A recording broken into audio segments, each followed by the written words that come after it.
Or is it? It's called health. I mean, that's really the big thing this week. That is the big thing. We got to get these guys their bodies back, and then we all also understand that it's going to be a long haul after the bye. So you better get your mind right to go on that journey and to try to get a little bit better every day. How do things look for getting your two starting linemen back? We'll see. I don't know. I think it's still, we're a ways out from that. So we'll have a better indication. I would say Monday. What's the prognosis on why? I'd say week to week. Matt, on that, the early deep ball, was that supposed to be for Wicks running the go, or was it Golden? They ended up awfully close together. You don't like that distribution, Rob? He made the play, it worked out, right? But is it about process, not results? It is about matter of fact, we had a long meeting about that today. Yeah, it was one of those deals where obviously we got Golden running a deep corner route, if you will, and I think it was a unique situation because a lot of times when a receiver has an out-breaking route and he kills a guy off the line of scrimmage, the natural instinct is throw your hand up and go score a touchdown. Unfortunately, in that situation, that wasn't the right time for that adjustment, and that's how because I think what happened, they busted the coverage. They had no half-field player, and it probably would have been a touchdown, but it is what it is. It was a good teachable moment. On the check into Emmanuel late in overtime, do you think that you might have had something to Golden in the opposite flat? No. I think we're just obviously dissecting that whole end of game process. There's been a lot of conversation on that, and where I need to be better for our team is just communicating in that situation. We all know what we're looking for on that play.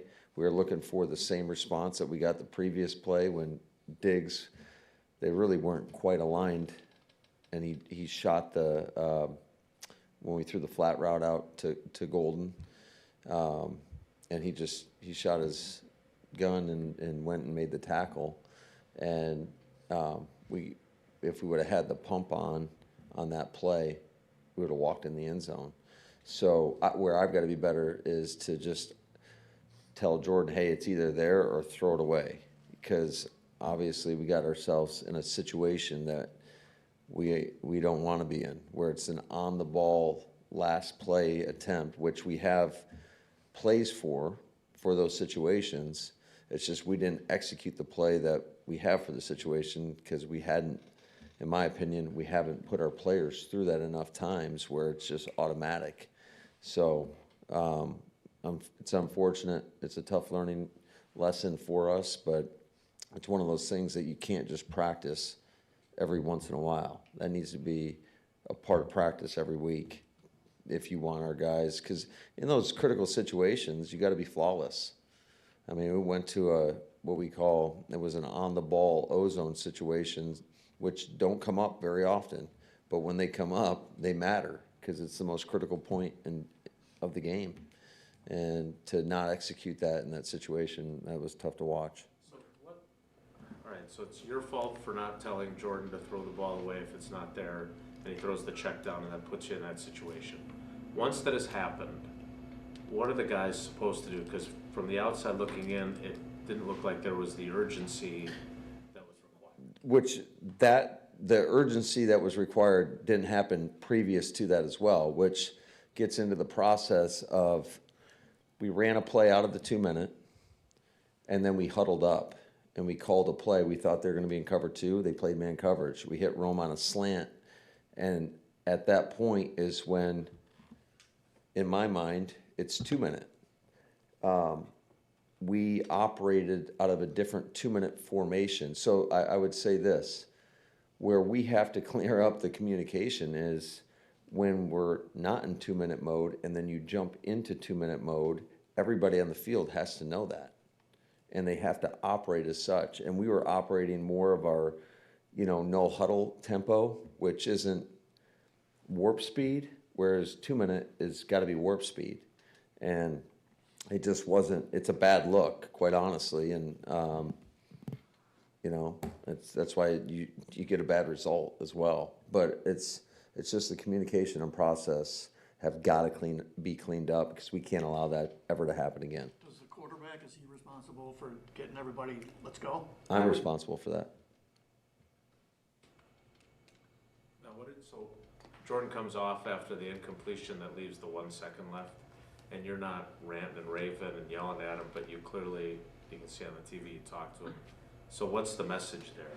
Yeah, I don't even know because it was like watching a slow motion car crash in front of your face where I'm just looking at the clock. I'm like, oh my God,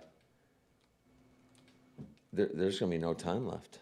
I mean, it's a very humbling experience to go through that. And it's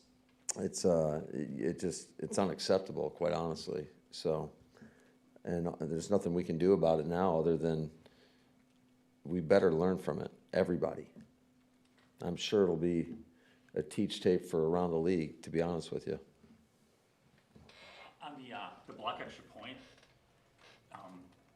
back in the Stone Age, the philosophy was you block the inside guy. Obviously, that inside guy got through Luke. Is that what should have happened there? You should have blocked the inside guy, or what's supposed to happen there? You're supposed to give body presence, and we've got to extend our outside arm, and by the tight end, and it got knocked down. And it's just, all in all, it wasn't good in regards to our sets to be able to hinge and open up and obstruct that D gap right there. And the guy got through clean. And we knew it was coming because it happened the previous play.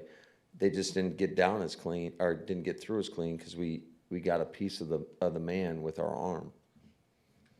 Matt, Romeo doesn't like to talk about himself much, and obviously last year wasn't probably exactly how we would want it with the concussions and everything else. What has he given you that you like so much through the first 4 games, especially that game with Doubs? Yeah, I just think when his number's called upon, he's delivered. And I think it's been his approach. In 4 years, Rome has done everything the right way. I know there was a little blip on the screen, but I think that was just a one-off. And over time, he does everything the right way in regards to how he prepares, how he supports his teammates. So it's really cool to see a guy have success like that.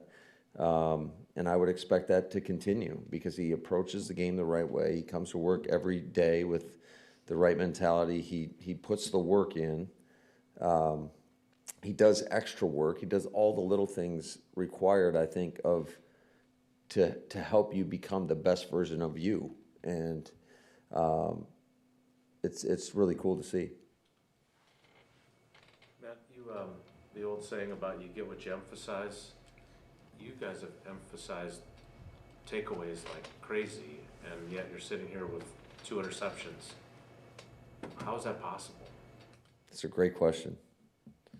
You know, I think there's been a couple more out there for us that we hasn't quite capitalized on, but yeah, it's just a lot of times they come in bunches, and you know, credit to the teams we played have done a nice job of not allowing us to get a bunch of takeaways, just like I think our offense has done a fairly decent job of not giving the ball away. So it's just as it rolled our way up to this point. Now, we're going to continue to emphasize it and continue to work on it, and I do think it's a matter of time before we get a couple to go our way. You guys, you gave up almost as many points as you had in the first 3 games combined. After watching the tape, what did you see? What do you think was the biggest issue there? Well, where do we start? So there was a lot of issues, obviously. Anytime you give up 40 points, it's not good enough. I thought, you know, it was like a snowball effect. Once they got the 1 touchdown, and then we had obviously the major miscue at the end of the half in terms of being aggressive in a situation that if I could go back in time, would do it totally different in regards to just hand the ball off, try to get out of the half. But it's just we never recovered from that point forward. And so we had some breakdowns in coverage. There was a couple situations where we finally did get them to 3rd down, where we're in man coverages and we're playing off, and they got easy completions. Had some situations where we missed too many tackles and could have really taken advantage of whether it was get back on track or 3rd and long. Instead, they're breaking a tackle and they're either making a 3rd and short or getting a 1st down. So, yeah, all in all, it got real sloppy in the second half. You guys have been pretty good over your time at end of half, end of game type situations. Was there anything that you guys got out of your normal practice of it? No, I think it was just, honestly, I think it was just a bad decision. I mean, I always try to trust my gut in those situations. I think in this one, I kind of went against it, to be honest with you, because that's always weighing, especially, I would say, when somebody gets the ball back or somebody goes down and scores and they're getting the ball to start the second half. You know, you got to play all the scenarios.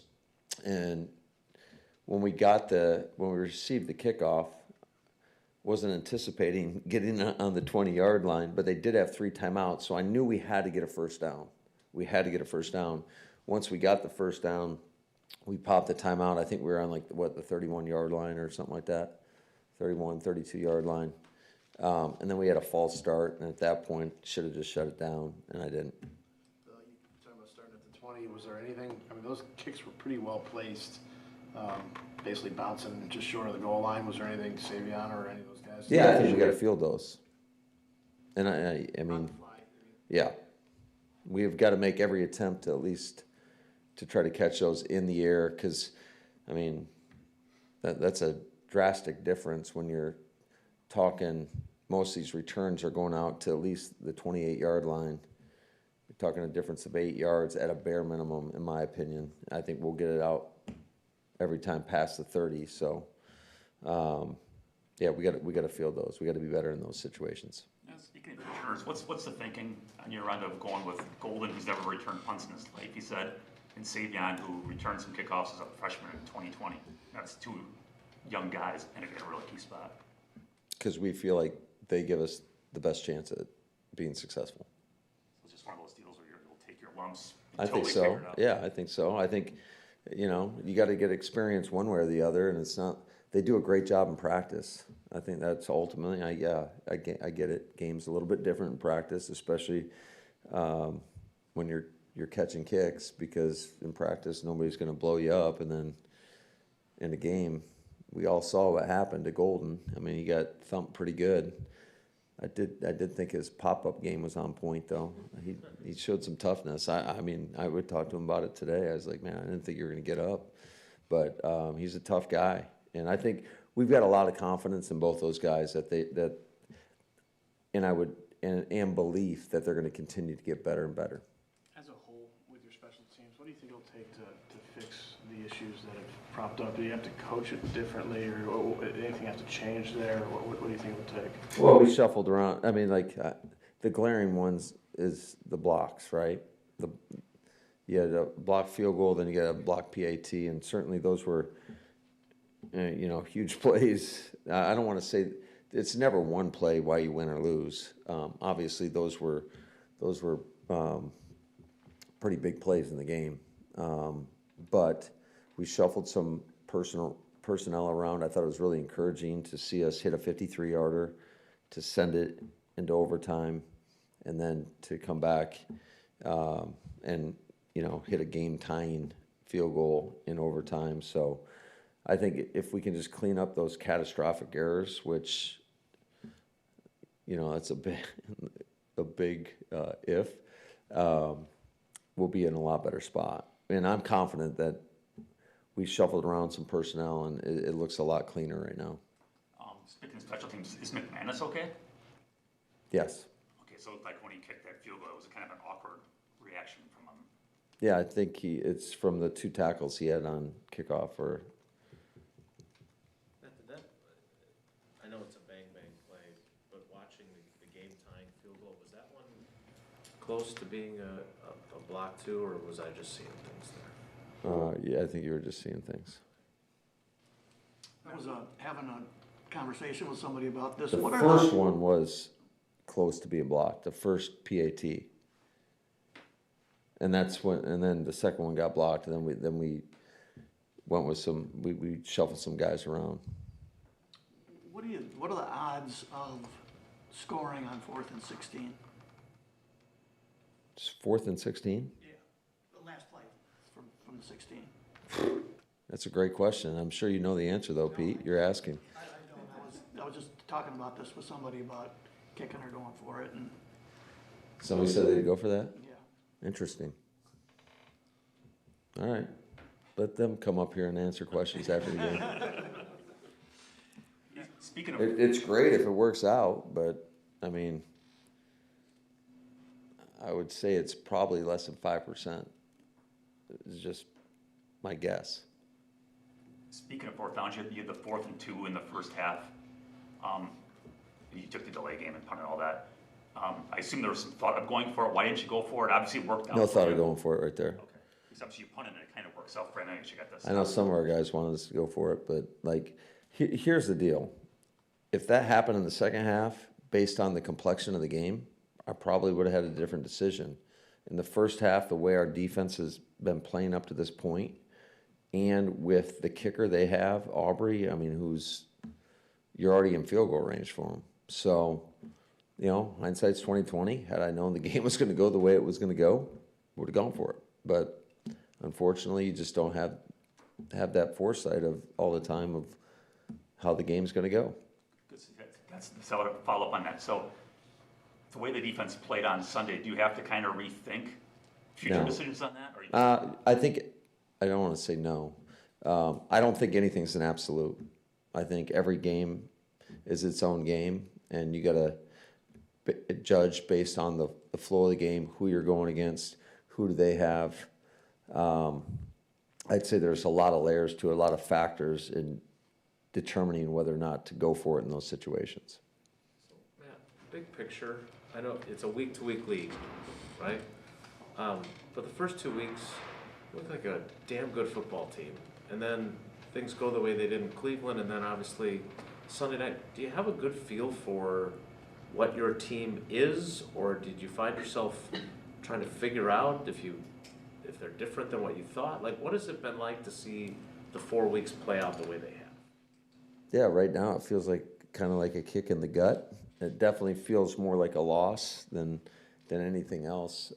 Just talking about this last game, I think what's disappointing is when you have opportunities to win games, which we had an opportunity in both games to win the game, and when you don't win the game, it's disappointing. So you just look around the league, though. I mean, you can't take anything for granted. You see it every week. Somebody who is supposed to win the game, not win the game. It's just, this league is competitive. That's why you can't take it for granted. And you got to give your best shot every week. Otherwise, you will get beat.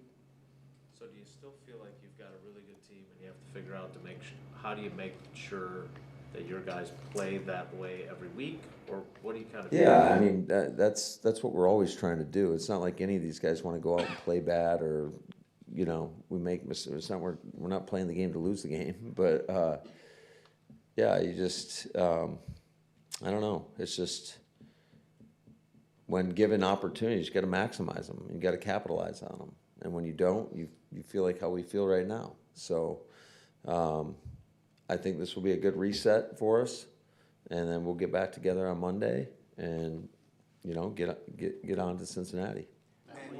Will you guys open up Christian's practice window when you get back next week? That's been in discussion. But nothing decided yet? Or? Well, I think we got a couple days, right? Along the lines of with Jason's question about who the 2025 Packers are, do you come into the season with like an ultimate destination vision and coach and message towards that, or is it how the season unfolds kind of dictates that path?